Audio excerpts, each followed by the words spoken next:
Deixa eu aproveitar e te perguntar sobre uma característica importante que está sendo exposta em todas as posses de ministros, que é a interseccionalidade, né? Os ministérios trabalhando juntos, ministros participando da posse de ministros, sob o comando e o lema de priorizar os mais pobres.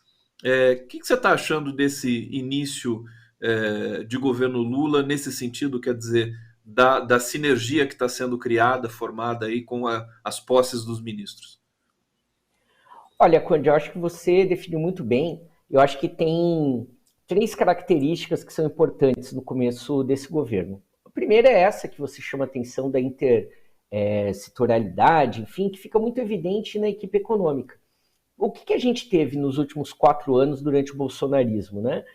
Como o governo não tinha na prática nenhum projeto econômico para o Brasil, era só a venda, era o desmonte, era o ultraliberalismo, ele tinha o seu posto Ipiranga. Então tudo passava pelo Paulo Guedes. Agora não, você tem uma equipe muito bem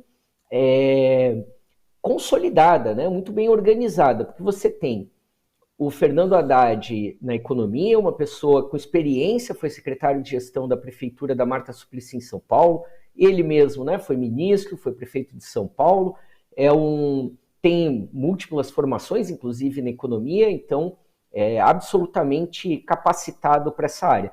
E ele montou uma equipe, o segundo escalão do Ministério da Fazenda, muito interessante também. Ele vem combinando economistas mais experientes, servidores da casa e outros jovens economistas. Então ele combina uma equipe muito interessante. E o Haddad, ele tem uma característica que ele tem uma facilidade de diálogo e de conversa com outros setores. Então, é muito possível que o Haddad não seja o maestro dessa equipe econômica, o maestro vai ser o Lula, mas ele tem essa capacidade de articular e construir equipes, de construir gestão. Depois a gente tem a Simone Tebet no planejamento, que a gente viu a posse hoje. A gente tem ainda o Geraldo Alckmin na indústria e comércio. Isso é importantíssimo, porque qual é que é o motor da economia brasileira? Isso está no discurso da posse do Lula. Não vai ser para atender parasitários rentistas. Por que o Brasil, né? Você chamou muito bem a atenção, por que o Brasil indexou os preços do combustível ao mercado internacional? A população perde. Quem é que ganha com isso? Os acionistas estrangeiros, os acionistas nacionais também, por certo, né? Os acionistas da Petrobras. Então muda a lógica do governo, não é mais a Faria Lima, não é mais o mercado financeiro que dirige a economia. E o que vai ser o caminho para a retomada econômica nesses 4 anos desse governo?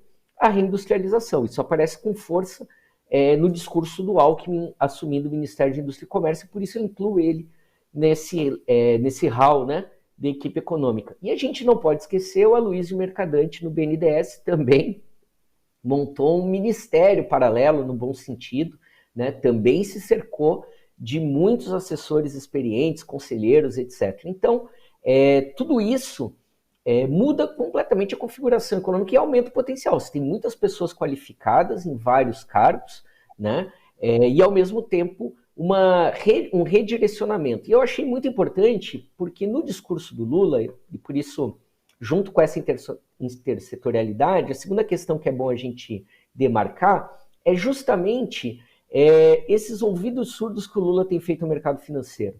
O mercado financeiro apoiou incansavelmente o bolsonarismo nesses 4 anos. O mercado financeiro chantageou a candidatura Lula, em especial depois do primeiro turno, querendo saber quem seria o ministro, questionando a regra fiscal, etc. Né?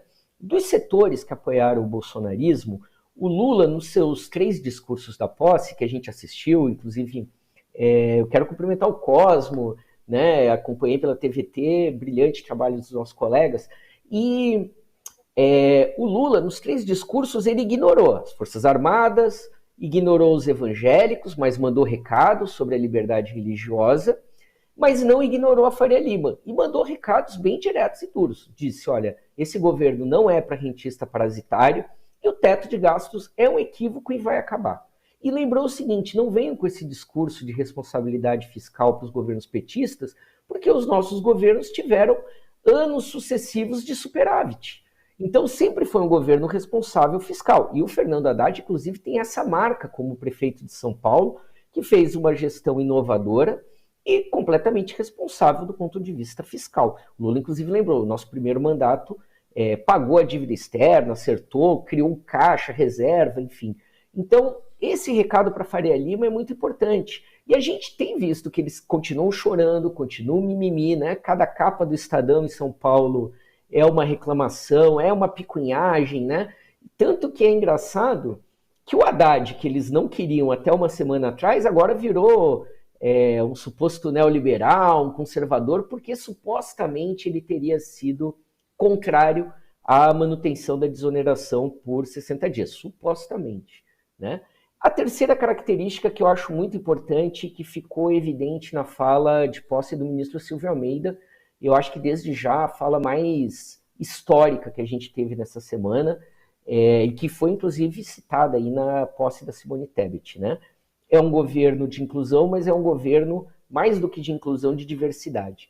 Sei que muitos setores da esquerda, movimentos populares, enfim, tinham expectativas de que fosse um ministério paritário, de que nós tivéssemos mais pessoas pretas. Talvez, não quero justificar, não cabe a mim, né, ser defensor do governo, mas se a gente pensar, o Lula teve aí menos de 60 dias para montar esse ministério. Como a gente não tem férias, eu acabei acompanhando as últimas semanas de articulações, etc., e teve decisões que o Lula teve que tomar 24 horas antes do anúncio. Por quê? Por improviso? Não. Porque foi o tempo que levou até fechar com União Brasil e com o PSD, e que é importante ter esses partidos na base governista, em especial lidando com o Congresso, que vai ser mais conservador do que foi no governo Bolsonaro, ele precisou fazer esses ajustes. Mas veja, o governo está começando, né? E quando a gente fala em diversidade e representatividade, eu olho para o Ministério dos Povos Originários e a gente vê o seguinte, não é só a Sônia que é titular, você tem todo o segundo, terceiro escalão formado, né, por homens e mulheres dos povos indígenas.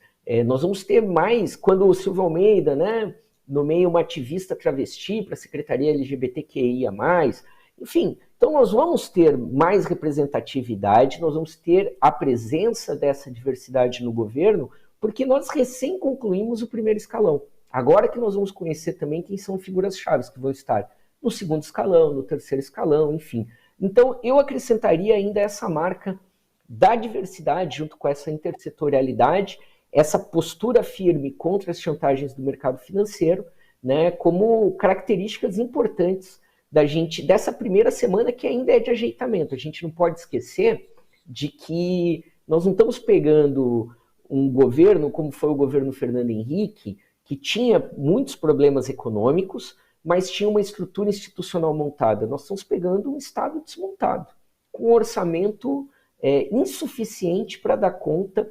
Então, qualquer mínimo movimento desse governo nessa primeira semana já é quase um tom revolucionário em comparação com o que nós somos obrigados a suportar nos últimos 6 anos.